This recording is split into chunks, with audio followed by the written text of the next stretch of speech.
નમસ્કાર વિદ્યાર્થી મિત્રો, ધોરણ 10 અને 12 વિદ્યાર્થીઓને મારા પાસે બહુ બધા કોમેન્ટ આવતા હતા કે સર જે અમે લોકોને ગ્રેસિંગ માર્ક્સ કઈ સુધી મળશે અને કેવી રીતે મળશે, અથવા બે ત્રણ વિદ્યાર્થીઓનો કંઈ ડાઉટ્સ બી આવ્યા હતા આપણે પાસે. તો એ લોકોને જે ડાઉટ્સ એ હતા, મને લાગ્યું તમે લોકોને બી ડાઉટ હશે, તો એના માટે આપણે એ બધા ડાઉટ આજે વિડીયોમાં કન્સિડર કરશું અને તમે લોકોને બતાવશું કે ગ્રેસિંગ માર્ક્સ કેવી રીતે મળે છે અને કેટલા સુધી મળી શકે છે તમે લોકોને. તો વિડીયોમાં અંત સુધી બને રહેજો. નવા હોય તો સબસ્ક્રાઇબ કરજો, વિડીયો લાઇક શેર કોમેન્ટ કરજો વિદ્યાર્થીઓ.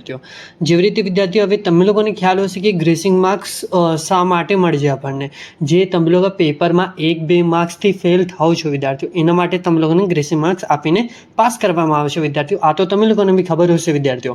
હવે જે વિદ્યાર્થીઓનો મને ડાઉટ પૂછ્યો છે કે સર જે અમે લોકોએ 30 માર્ક્સનું લખીને આવ્યા છે અને અમે લોકોને 2 માર્ક્સ જોઈએ છે, 3 માર્ક્સ જોઈએ છે, અથવા જે ધોરણ 10માના વિદ્યાર્થીઓ છે એ લોકો 25 માર્ક્સનું લખીને આવે છે અને 2-3 માર્ક્સનું એ લોકોનું ખોટું થઈ જાય છે અને એ લોકોની ઉમ્મીદ હોય છે કે આપણે 30 માર્ક્સનું લખી દીધું છે અને આપણે પાસ થઈ જશું. તો વિદ્યાર્થીઓ, આવામાં જે તમે લોકોને ખાલી એક જે તમારું સમજદારી નાખવાની રહેશે, જે હમણાં બી તમે લોકો કરી શકો. જેટલા પેપર તમારા બાકી છે હમણાં સુધી બોર્ડ પરીક્ષાની અંદર, એટલા પેપરમાં તમે લોકો આ સ્ટ્રેટેજી એપ્લાય કરશો તો તમારા માટે ગ્રેસિંગ માર્ક્સ લઈને બી તમે લોકો પાસ થઈ જશો. આ ગેરંટી છે મારી વિદ્યાર્થીઓ.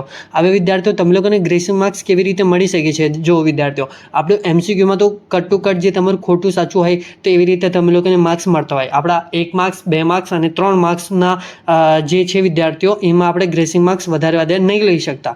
આપણે ગ્રેસિંગ માર્ક્સ કંઈ લઈ શકીએ છીએ? જે આપણા 3 માર્ક્સ, 4 માર્ક્સ, 5 માર્ક્સવાળા ક્વેશ્ચન આવે છે એની અંદર આપણે ગ્રેસિંગ માર્ક્સ લઈ શકીએ છીએ વિદ્યાર્થીઓ. જે તમે લોકોને ટોપિક ખબર નહીં હોય અથવા તમે લોકોને થોડું ઘણું બી એનું આવડતું હોય તો તમે લોકો એ ટોપિક કવર કરીને, એ ક્વેશ્ચન કવર કરીને જે તમારા ગ્રેસિંગ માર્ક્સ બનાવી શકો છો વિદ્યાર્થીઓ. તો આવી રીતે જે તમે લોકોને ગ્રેસિંગ માર્ક્સ બનાવીને જે તમારા પેપરની અંદર પાસ થઈ શકો છો વિદ્યાર્થીઓ. તમે લોકોને ખ્યાલ છે વિદ્યાર્થીઓ કે તમે લોકો 30 માર્ક્સ, 40 માર્ક્સનું લખીને આવ્યા છો આખા પેપરમાં, પણ જે તમારા 3 માર્ક્સ અથવા 5 માર્ક્સવાળા ક્વેશ્ચન છે એને તમે લોકો છોડીને ના આવો. બધા જ ભલે તમે લોકોને નહીં આવડતું હોય તો બી તમે લોકો અટેમ્પ્ટ કરીને આવજો વિદ્યાર્થીઓ. તમે લોકોને જે એક એમાંથી ગ્રેસિંગ માર્ક્સ મળી શકે વિદ્યાર્થીઓ, તો એના માટે તમે લોકો અટેમ્પ્ટ કરીને આવજો. ધોરણ 10માના 12માના વિદ્યાર્થીઓ બંને માટે છે. અને વિદ્યાર્થીઓ, તમે લોકોને 1 માર્ક્સથી લઈને 10 માર્ક્સ સુધીને જે તમારું એક્ઝામિનર હોય એ પર ડિપેન્ડ કરે છે જે તમે લોકોને કેટલા ગ્રેસિંગ માર્ક્સ આપી શકે છે.